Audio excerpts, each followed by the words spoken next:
చాలా మంది కూడా పితృదోషముతో బాధపడుతున్న వాళ్ళు ఉంటారండి. చూడండి, వాళ్ళకి మనశ్శాంతి అనేదే ఉండదు.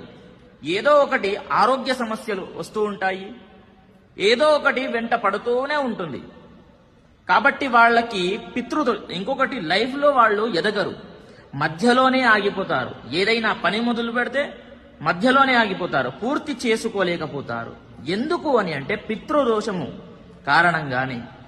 చూడండి, పితృదేవతలు ఎప్పుడైనా సరే వాళ్ళ ఆత్మ శాంతి కలిగితే మీకు మంచి ఫలితాలు ఉంటాయి. వాళ్ళు దేవుడు రూపంలో మీకు మంచి ఆశీర్వాదము, వాళ్ళ ఆశీర్వాదం మీతో ఉండాలి అని అంటే మనం ఏం చేయాలి?